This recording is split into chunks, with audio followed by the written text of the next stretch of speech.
Həmən research-u bir neçə jurnala göndərmişdim. Amma bir çoxu rədd etmişdi. Demişdi ki, ya sən hələ məktəblisən, ya da ki, böyük bir qiymət çıxartmışdılar. Axırda Scientific Research Journal-a onu publish elədim. Həmən research-a dahil olub baxa bilərsiniz. Yusuf Karimli yazsaz internetdə çıxacaq. scirp.org saytından. Bəli, bu researchdən sonra artıq COP29-a bir yol açıldı.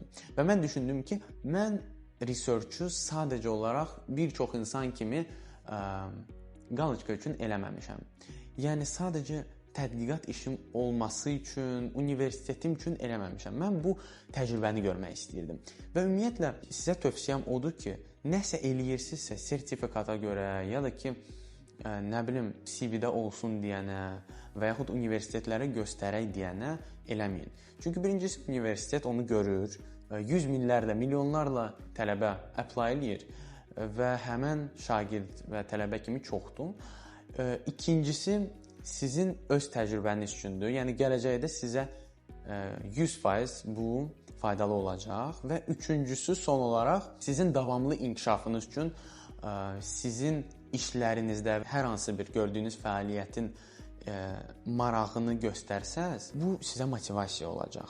Və bu mənim COP29-a doğru, Formula 1-ə doğru könüllü olmaq və orada hər hansı bir bilirsiniz, involve olmaq, o movementə qatılmağa bir motivasiyam oldu və artıq ondan sonra COP29-da könüllüyə apply elədim.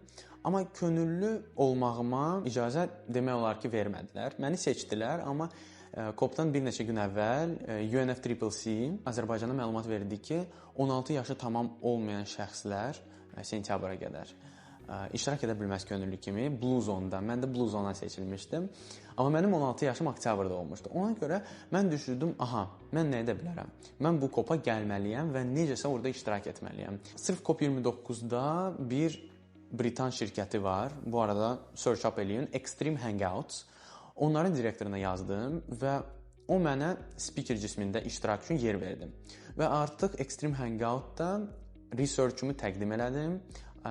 Aerokosmosun mexanika mühəndisliyin gələcəyindən danışdım. Azərbaycanın gələcəyindən həmin sahələrdə. Ondan sonra bir workshopumuz oldu. Azərkosmosdan birgə təşkil etmişdik onu. Sustainable Aerospace.